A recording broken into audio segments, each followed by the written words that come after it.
Hi guys, இந்த வீடியோவில் பார்த்தீங்கன்னாக்கா நம்மக்கிட்ட ஒரு Redmi 9 பவர் டெட் கண்டிஷனில் வந்திருக்கு.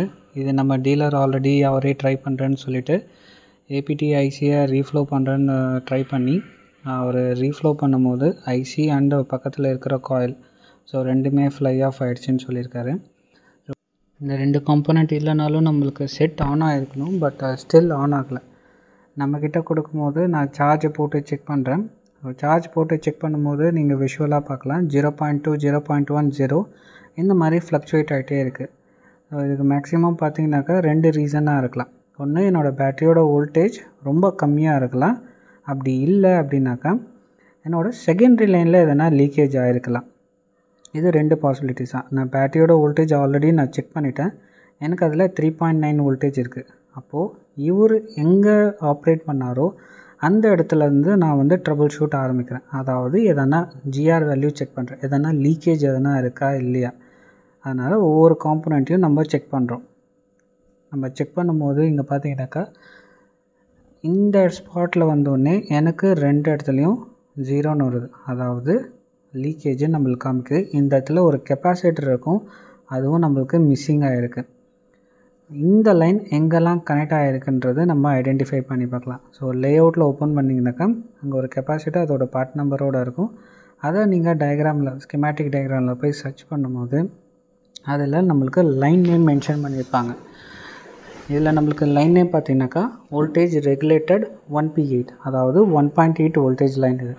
இந்த லைன் பார்த்தீங்கன்னாக்கா வேரியஸ் செக்ஷன்ஸ்க்கு போகுது அண்ட் வேரியஸ் ஐசிஸ்க்கு போகுது, இன்க்ளூடிங் CPU அண்ட் EMMCக்கே போகுது. நீங்கள் லேஅவுட்டில் விஷுவலாக செக் பண்ணி பார்க்கலாம். இது ஷார்ட் பார்த்தீங்கன்னாக்கா இதில் எங்கே வேணாலும் இருக்கலாம். நம்ம ஐடென்டிஃபை பண்ணலாம். இதில் பார்த்தீங்கன்னாக்கா நான் டிசியிலேருந்து ரெட் கலர் கேபிள் இருக்குது, அலிகேட்டர் கிளப்பில் ஒரு ஜம்பர் ஒயரை கனெக்ட் பண்ணிவிட்டு இதை எங்கே ஷார்ட் ஆகிருக்கோ அந்த இடத்துல நான் ஜம்பர் அடிக்கிறேன். இது ஒரு 1.8 லைன்னால் நான் maximum 2.5 voltage and 3 amp supply பண்ண போகிறேன். இதில் நீங்கள் இதில் ஹையர் வோல்டேஜ் வச்சிங்க அப்படின்னாக்கா CPU அண்ட் EMMC உங்களுக்கு டெட் ஆகிறதுக்கான சான்சஸும் இருக்குது. நான் ஜம்பர் அடித்தாச்சு. இப்போ நான் அந்த பிளாக் கலர் கேபிளை கிரவுண்ட் பண்ணுறேன். அதாவது ப்ளஸ் அண்ட் மைனஸ் நான் இதில் வோல்டேஜ் இன்ஜெக்ட் பண்ணி எங்கே ஷார்ட் ஆகிருக்குன்னு நம்ம ஐடென்டிஃபை பண்ண போகிறோம். என்கிட்ட தெர்மல் கேமரா இருக்கிறதால நான் தெர்மல் கேமரா யூஸ் பண்ணுறேன். உங்கள்கிட்ட தெர்மல் கேமரா இல்லை அப்படின்னாக்கா நீங்கள் ரோசின் கூட அப்ளை பண்ணலாம். சம்டைம்ஸ் அது காமிக்காது. நான் டேரெக்டாகவே தெர்மல் கேமரா யூஸ் பண்ணுறேன். நான் தெர்மல் கேமரா வச்சுட்டு என்னோடய டிசியை நான் ஆன் பண்ணும்போது எனக்கு மேலே ஒரு சின்ன ஸ்பாட் மாதிரி தெரியுது பாருங்கள். அழகாக நம்மளுக்கு எந்த காம்போனண்ட் ஹீட் ஆகுதோ அது எவ்வளோ ஹீட் ஆகுது, டெம்பரேச்சர் இன்க்ளூடிங் எல்லாமே நம்மளுக்கு காமிக்கும். என்ன ஷார்ட் ஆகிருக்கு பார்த்தீங்கன்னாக்கா ஒரு கெப்பாசிட்டர் அண்ட் LDO. அதுக்கு மேலே நம்மளுக்கு ஆம்பியன்ட் லைட் சென்சாரும் ப்ராக்சிமிட்டி சென்சாரும் இருக்கணும். அதுவும் டேமேஜ் ஆகிட்டு இல்லாமலே இருக்குது. இதில் இந்த ரெண்டு காம்போனண்ட் ஒரு LDO அண்ட் ஒரு கெப்பாசிட்டர் ரெண்டுமே டேமேஜ் ஆகிருக்கு. இது ரெண்டுமே நம்ம ரிமூவ் பண்ணிடலாம். அந்த LDO நம்ம ரீப்ளேஸ் பண்ணணுன்னு அவசியம் இல்லை, ஏன்னா அது சென்சாருக்கு தான் போகுது. நம்மக்கிட்ட சென்சாரே இல்லாததால் இந்த LDO ரிமூவ் பண்ணாலும் ஒன்று தான், இல்லை ரீப்ளேஸ் பண்ணாலும் ஒன்று தான். இந்த ரெண்டு காம்போனண்ட்டையும் நம்ம ரிமூவ் பண்ணிவிட்டு நம்ம செட் ஆன் ஆகுதா இல்லையான்ட்டு செக் பண்ணி பார்க்கலாம். கொஞ்சம் எக்ஸஸ் லெட் இருக்குது, அதை க்ளீன் ஆஃப் பண்ணிவிட்டு நம்ம செக் பண்ணி பார்க்கலாம். இதை நம்ம விஷுவல் இன்ஸ்பெக்ஷன் பார்த்தாலே நம்மளால் கண்டுபிடிச்சிருக்க முடியும். எப்போவுமே ஒரு போர்டு நம்மக்கிட்ட எந்த ப்ராப்ளம் வந்தாலும் ஃபஸ்ட்டு ஸ்கோப் கீழே வச்சுட்டு நீங்கள் விஷுவலாக செக் பண்ணுங்கள். ஈச் காம்போனண்ட்டு எல்லாமே விஷுவலாக நம்ம செக் பண்ணணும். எதனா ஒரு காம்போனண்ட் ஸ்லைட்டாக எதனா மூவ்மெண்ட் ஆகிருந்தாலும் அது ஏன் மூவ்மெண்ட் ஆகிருக்கு, யாருனா மேனுவலாக யாருனா பண்ணியிருக்காங்களா இல்லையா, ஏன் அதை கை வச்சுருக்காங்க, எல்லாமே நம்ம நோட்டீஸ் பண்ணணும். மேக்ஸிமம் விஷுவல் இன்ஸ்பெக்ஷன்லேயே எல்லாமே நம்மளுக்கு கிளியராக ஐடென்டிஃபை ஆகிடும். ஃபோன் சார்ஜ் போட்டு நம்ம செக் பண்ணி பார்க்கலாம். இந்த மாதிரி நிறைய வீடியோஸ் வேணும்னாக்கா சேனலை சப்ஸ்கிரைப் பண்ணுங்கள்.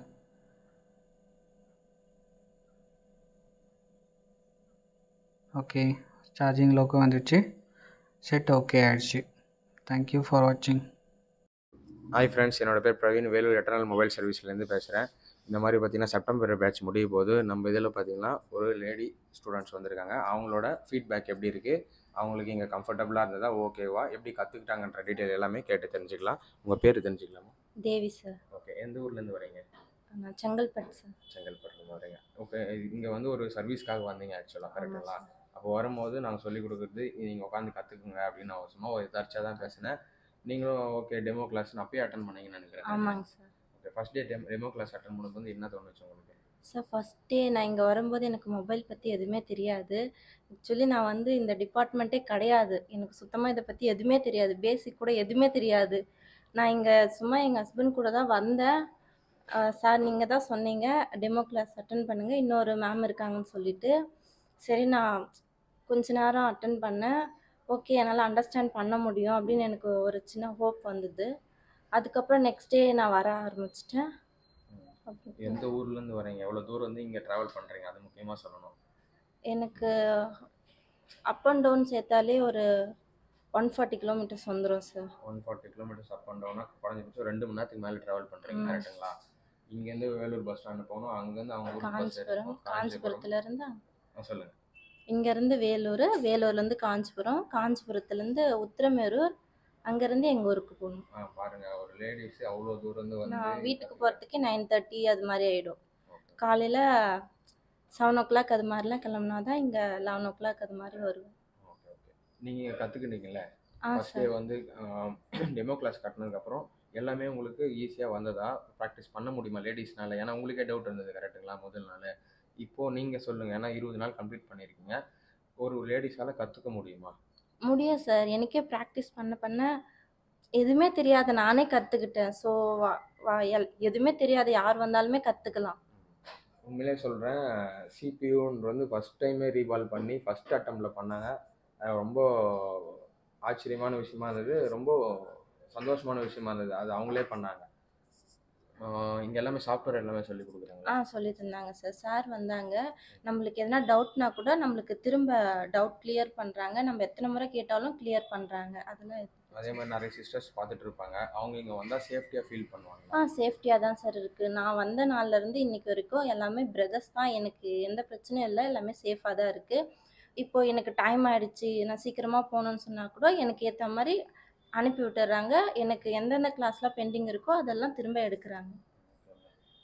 நீங்கள் ஏதாவது சிஸ்டர்ஸ்க்கு எதனா சொல்லணும்னு நினச்சிங்கன்னா, ஏதாவது தைரியமாக வீட்டு வேலை செஞ்சிட்ருக்காங்க, இல்லை வேலை தேடிட்டு இருக்காங்க, வீட்டிலேருந்து ஏதாவது பிஸ்னஸ் பண்ணணும்னு நினைக்கிறாங்க, அவங்களுக்கு ஏதாவது நீங்கள் சொல்லணும்னு நினச்சாலும் கொஞ்சம் சொல்லலாம். நீங்கள் வந்து இந்த கொஞ்சம் டைமில் எதனா சீக்கிரமாக லேர்ன் பண்ணிக்கலாம், பண்ணிவிட்டு நம்ம ஒரு புதுசாக பிஸ்னஸ் பண்ணலாம் அப்படின்னு ஒரு தாட் இருந்துச்சுன்னா இந்த ஃபீல்டை சூஸ் பண்ணுங்கள். 30 days தான், நம்ம சீக்கிரமாக அண்டர்ஸ்டாண்ட் பண்ணிப்போம். ஸோ நல்லா ட்ரைனிங் கொடுக்குறாங்க. அதை வச்சு நம்ம சிம்பிளாக ஒரு ஷாப் ஓப்பன் பண்ணால் கூட ஓகே ஓரளவுக்கு ஏர்ன் பண்ண முடியும். குறைஞ்சபட்சம் ஒரு 1000 ரூபா சம்பாதிக்க முடியும் சார். ஏன்னா நம்ம குறைஞ்சபட்சம் 1000 ரூபான்றது பெரிய விஷயம். ஆனால் இந்த ஃபீல்டில் சம்பாதிக்க முடியுன்றது உண்மை தானே? தாராளமாக சம்பாதிக்கலாம் சார். ரொம்ப நன்றி, தேங்க்யூ. அதே மாதிரி நான் இப்பயும் சொல்கிறேன், லேடிஸ்க்கு ஹாஸ்டல் வசதியும் இருக்குது. நீங்கள் வெளியூரில் இருந்தாலும் வந்து தங்குற அளவுக்கு இருக்குது. சேஃப்டி ரொம்ப முக்கியம் தான் எல்லாருக்கும். அந்த சேஃப்டி பொறுத்தவரைக்கும் நீங்கள் பயப்படாதீங்க. நான் சேஃப்டி 100% உங்களுக்கு கேரண்டி கொடுக்குறேன். அதே மாதிரி நம்ம வீட்டுக்குள்ளே பிஸ்னஸ் பண்ணலாம். இது கண்டிப்பாக வீட்டுக்குள்ளே உட்காந்து பண்ண முடியும். ஒரு மொபைல் இருந்தால் உள்ள சர்வீஸ் சென்டர்னு ஒன்று இருக்குது, வெளியே கவுண்டர் தான் இருக்குது. கவுண்டரில் நின்று மொபைல் வாங்க போகிறீங்க, உள்ளே உட்காந்து சர்வீஸ் பண்ணுறீங்க, கவுண்டருக்குள்ளே கேஷ் வாங்க போகிறீங்க, திருப்பி உங்களுக்கு எல்லா சேஃப்டியும் உங்கள் கடையிலையுமே இருக்கும். அதனால் நீங்கள் தைரியமாக பண்ணலாம். Thank you so much. தேங்க்யூ.